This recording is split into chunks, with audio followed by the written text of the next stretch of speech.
ఈరోజు ప్రవేశపెట్టినటువంటి బడ్జెట్లో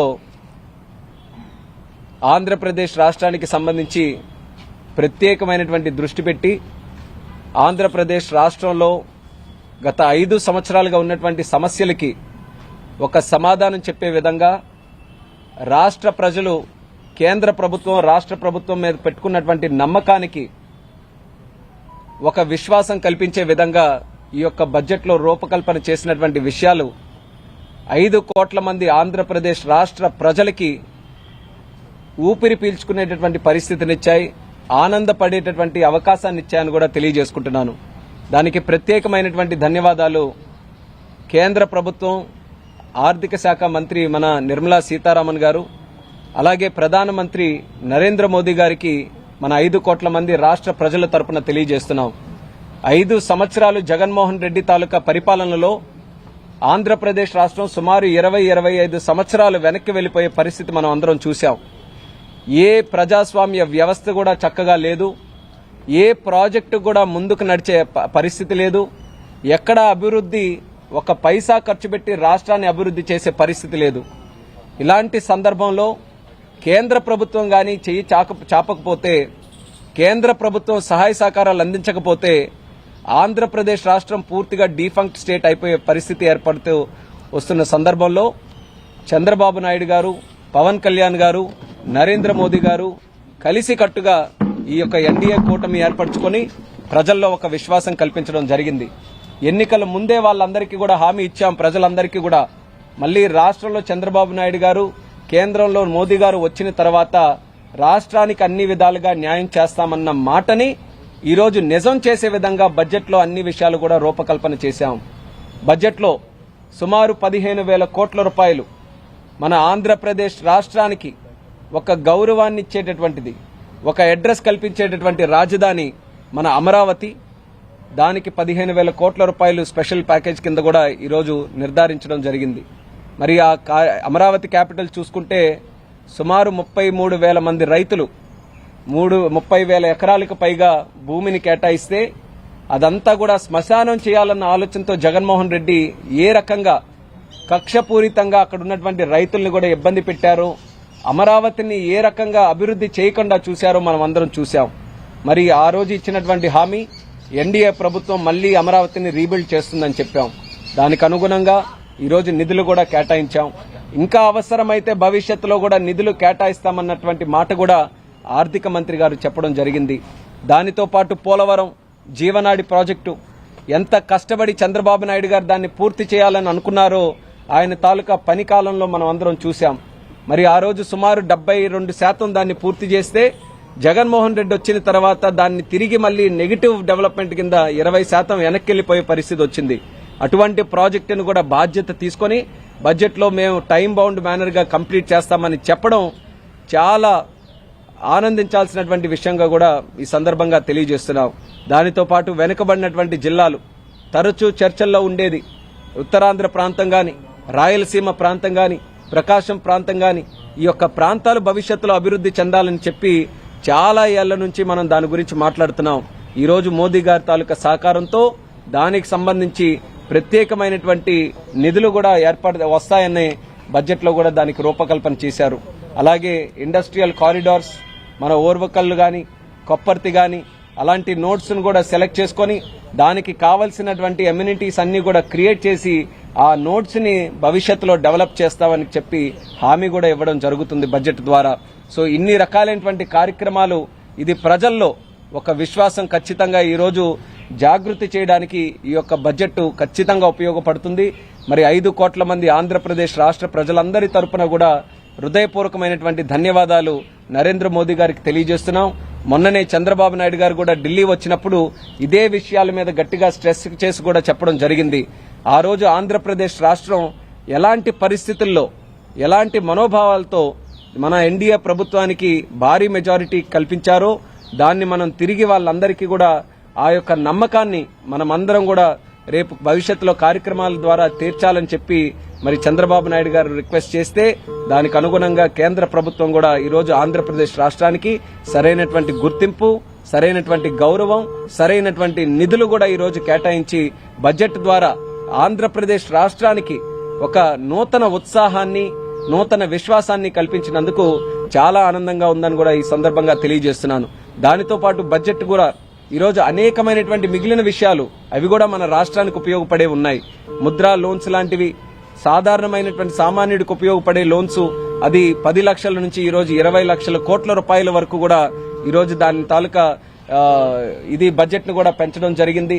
అలాగే ష్రింప్ ప్రొడక్షన్ ఏదైతే ఆక్వాకల్చర్, ష్రింప్ కల్చర్ మన ఆంధ్రప్రదేశ్ రాష్ట్రంలో చాలా పెద్ద ఎత్తున జరుగుతుందో దాన్ని కూడా ప్రమోట్ చేయడానికి నిర్మలా సీతారామన్ గారు కొన్ని చక్కనైన నిర్ణయాలు తీసుకొని ఆ ఇండస్ట్రీని కూడా ప్రమోట్ చేస్తున్నారు. దాని తాలూకా లాభం కూడా మన ఆంధ్రప్రదేశ్ రాష్ట్రంలో ఉన్నటువంటి ష్రింప్ ప్రొడక్షన్ కంపెనీస్ కి చాలా మందికి ఉపయోగపడుతుందని కూడా ఈ సందర్భంగా తెలియజేస్తున్నాను.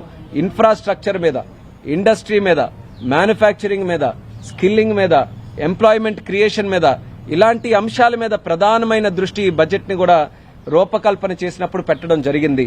దాని ద్వారా మన తాలూకా యువతీ యువకులు ఎవరైతే చదువుకున్న వారు ఉన్నారో, స్కిల్డ్ ఉన్నారో, అన్స్కిల్డ్ కూడా ఎవరైతే ఉన్నారో వాళ్ళందరినీ కూడా టార్గెట్ చేసుకుని వాళ్ళకి భవిష్యత్తులో ఉద్యోగ అవకాశాలు రావాలి, లేనిచో వాళ్లే సొంతంగా కంపెనీలు పెట్టుకుంటామన్నా, స్వయం ఉపాధి వైపు అడుగులు వేస్తామన్నా వాళ్ళకి సహకారం కేంద్ర ప్రభుత్వం నుంచి అందించాలనే విషయం స్పష్టంగా ఈ బడ్జెట్ ద్వారా మనకు కనిపిస్తుంది.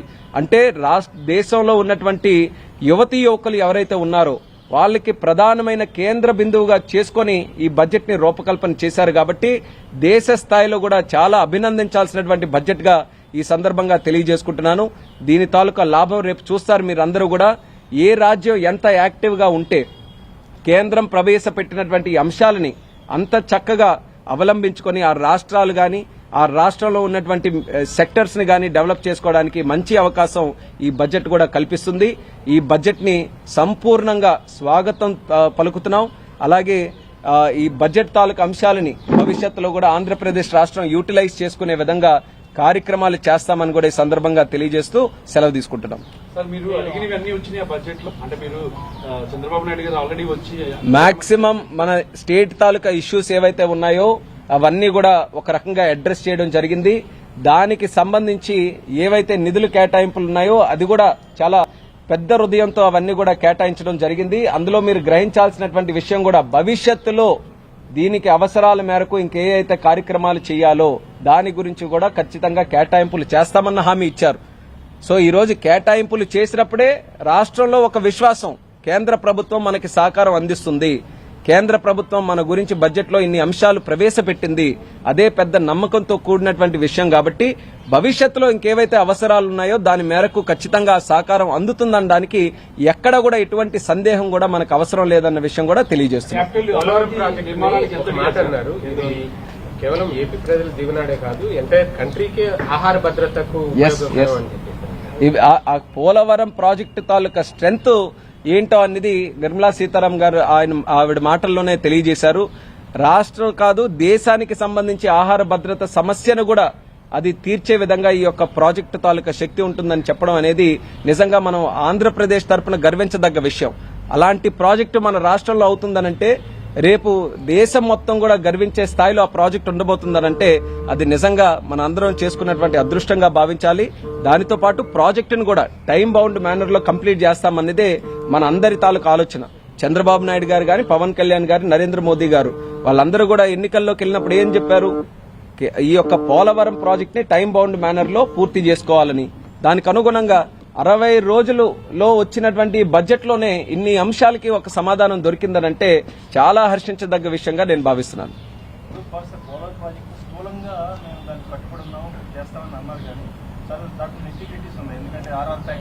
అందుకే నిన్న కూడా మా ఇరిగేషన్ మంత్రివర్యులు కూడా ఢిల్లీ వచ్చారు. ఏవైతే ఇప్పుడు నిటిగ్రిటీ అన్నట్టు మాట్లాడుతున్నారో దాని అన్నిటి మీద కూడా స్పష్టంగా ఏ కార్యాచరణ మేము అవలంబిస్తున్నాం, ఏ స్థాయిలో దాన్ని ముందుకు నడిపించబోతున్నాం అనేది కూడా దానికి ఇన్డెప్త్ గా కూడా నిన్న రామారాయుడు గారు ఇక్కడ ఢిల్లీకి వచ్చి జలశక్తి మంత్రితో మేమందరం కూడా కలిశాం. చాలా విషయాలు చర్చించుకున్నాం. చాలా పాజిటివ్ గా ఉన్నారు.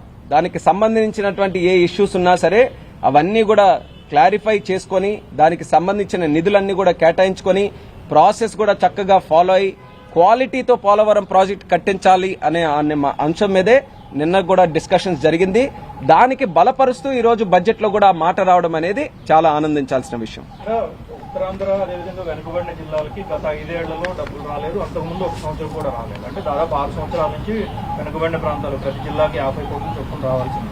సో ఇప్పుడు అనౌన్స్ చేసిన దాని ప్రకారం మీరు గతంలో ఉన్నటువంటి అరియర్స్ ను కూడా తీసుకొచ్చే ప్రయత్నం చేస్తారు. ఇప్పుడు అనౌన్స్ చేసింది కూడా మనం అప్పుడు 7 జిల్లాలు ఉండేవి. 7 జిల్లాలకి సంబంధించి నిధులు మన ఎన్డీఏ ప్రభుత్వంలో ఉన్నప్పుడు తీసుకొని వచ్చాం. తర్వాత 5 సంవత్సరాలు జగన్మోహన్ రెడ్డి ఉన్నప్పుడు దాని గురించి మాట్లాడిన ఊసు లేదు, నిధులు కూడా ఎప్పుడు కూడా రాలేదు. కానీ ఇప్పుడు మనం గుర్తించాల్సిన విషయం ఏంటంటే ఆ 7 ఉమ్మడి జిల్లాలతో పాటు ప్రకాశం జిల్లా కూడా ఇందులో యాడ్ చేశారు. ప్రకాశం జిల్లాని యాడ్ చేస్తూ అక్కడ కావలసినటువంటి మౌలిక వసతులు గాని, అక్కడ కావలసినటువంటి డెవలప్మెంట్ ప్రాజెక్ట్స్ కి గాని అన్ని రకాలుగా చేస్తామన్నారు. కాబట్టి గతంలో ఉన్నవి కూడా చూసుకొని, ఎందుకనంటే మనం అందరం మిస్ అయిన పాయింట్ ఒకటి, ఏపీ రీఆర్గనైజేషన్ యాక్ట్ కి సంబంధించిన విషయాల్లో కూడా చొరవ చూపించి అన్ని కూడా చేస్తామని చెప్పి కూడా హామీ ఇవ్వడం జరిగింది. సో అందులోనే బ్యాక్వర్డ్ డిస్ట్రిక్ట్స్ తాలూకా ఫండ్ కూడా అక్కడి నుంచే ఒరిజినేట్ అయింది. సో దానికి సంబంధించి ఇది ఖచ్చితంగా యాక్ట్ ను కూడా దృష్టిలో పెట్టుకుని, మన ప్రాంత అవసరాలను కూడా దృష్టిలో పెట్టుకుని భవిష్యత్తులో మా కార్యాచరణ కూడా ముందుకు నడుస్తుంది. చంద్రబాబు నాయుడు గారు ప్రత్యేకమైనటువంటి ఫోకస్ ఈ బ్యాక్వర్డ్ డిస్ట్రిక్ట్స్ మీద పెట్టారు కాబట్టి దాని మెన్షన్ కూడా ఈ రోజు బడ్జెట్ లో పెట్టే అవకాశం దక్కింది. సో దానికి అనుగుణంగా భవిష్యత్తులో ఏ స్కీమ్స్ ఎలాగ ఇంప్లిమెంట్ చేయాలన్న దాని మీద మరి చర్చించుకొని కేంద్ర ప్రభుత్వంతో నిర్ణయాలు తీసుకుంటాం. మనకి 3 రకాలైనటువంటి ఇండస్ట్రియల్ కారిడార్లు, ఒకటి వైజాగ్ చెన్నై, చెన్నై బెంగళూరు, అట్లనే హైదరాబాద్ బెంగళూరు, ఈ 3 రకాల ఇండస్ట్రియల్ కారిడార్లు వస్తున్నాయి. 3 రకాలైనటువంటి కారిడార్స్ లో రకరకాల నోడ్స్ ఉన్నాయి. వీటిని ఉపయోగించుకోవడానికి మన దగ్గర ఉన్నటువంటి ప్రణాళిక. దీని గురించి స్టేట్ గవర్నమెంట్ ముఖ్యంగా చేయాల్సినటువంటివి రోడ్స్ గాని, పవర్ గాని, లేకపోతే స్టేట్ సైడ్ నుంచి ఆఫర్ చేయాల్సినటువంటి కొన్ని ఎమ్యూనిటీస్ ఉన్నాయి. కానీ బడ్జెట్ లో ఆ ఎమ్యూనిటీస్ ప్రొవైడ్ చేయడంలో కూడా కేంద్ర ప్రభుత్వం సహకారం అందిస్తుందని చెప్పడం జరిగింది. కాబట్టి శరవేగంగా ఈ నోడ్స్ ని మనం ఇమీడియట్ గా క్రియేట్ చేసుకోవడానికి మనకు మంచి అవకాశం ఉంది. నోడ్స్ ద్వారా అక్కడ ఎకనామిక్ యాక్టివిటీ పెరుగుతుంది. నోడ్స్ కూడా మీరు చూసుకుంటే కంప్లీట్ గా సిటీస్ అనే కాకుండా కొంచెం సెమీ అర్బన్ గా, సెమీ రూరల్ గా ఉన్నటువంటి ప్రాంతాల దగ్గరలో మనం పెట్టి అక్కడ ఉన్నటువంటి జిల్లాలకి, ఆ ప్రాంతాలకి కూడా మంచి ఎకనామిక్ యాక్టివిటీని బూస్ట్ చేసే విధంగా కొప్పర్తి గాని, ఓర్వకల్ గాని నోట్స్ ను కూడా మనం సెలెక్ట్ చేసుకున్నాం. అది వీలైనంత త్వరలో కేంద్ర ప్రభుత్వం తాలూకా సహకారం తీసుకుని అవన్నీ కూడా స్టార్ట్ చేస్తాం. ఇంకొకటి, ఆంధ్రప్రదేశ్ ఉన్నటువంటి అతి గొప్ప వ్యవహారం కోస్టల్ కారిడార్. సో దాని విషయంలో ఎటువంటి ప్రతిపాదనలు మీరు కేంద్ర ప్రభుత్వం ముందు పెట్టబోతున్నారు? ఇది ఫస్ట్ దీని కింద ఈ అమరావతి గాని, పోలవరం గాని, బ్యాక్వర్డ్ డిస్ట్రిక్ట్స్ గాని, లేకపోతే మౌలిక వసతుల డెవలప్మెంట్ గాని ఇవన్నీ కూడా ఫస్ట్ ప్రయారిటీ కింద కోర్ సెక్టర్ కింద పెట్టుకున్నాం. కోర్ సెక్టర్ అన్ని కూడా అడ్రస్ అయ్యాయి. రేపు భవిష్యత్తులో మీరన్న విధంగా ఏదైతే మనకి కోస్టల్ ఉందో, కోస్టల్లో మనం ముఖ్యంగా డెవలప్ చేయాల్సినటువంటిది పోర్ట్స్ డెవలప్ చేయాలి. పోర్ట్స్ తో పాటు యాక్సెస్ ని మనం డెవలప్ చేయాలి. దానికి సంబంధించి ఆల్రెడీ ప్రణాళికలు కూడా రాష్ట్ర ప్రభుత్వం తరపున సిద్దమవుతున్నాయి. యాజ్ అండ్ వెన్ అవి అయిన తర్వాత కేంద్ర ప్రభుత్వంతో చర్చించి దానికి కావాల్సినటువంటి కేటాయింపుల్లో గాని, దానికి కావాల్సినటువంటి సహకారం గాని, అలాగే గతి శక్తి స్కీమ్ కూడా ఉంది. కాబట్టి దాని నుంచి మనం యూటిలైజ్ చేయాలనే ఆలోచన గతంలో మేము ముఖ్యమంత్రి గారితో కూడా చర్చించినప్పుడు వచ్చింది. అది ఖచ్చితంగా ఆంధ్రప్రదేశ్ రాష్ట్రం తీర ప్రాంతాన్ని మనం వినియోగించుకొని ఈస్ట్ కోస్ట్ లో లాజిస్టిక్స్ హబ్ క్రియేట్ చేయాల్సిన పరిస్థితి మనం భవిష్యత్తులో తీసుకొని రాబోతున్నాం.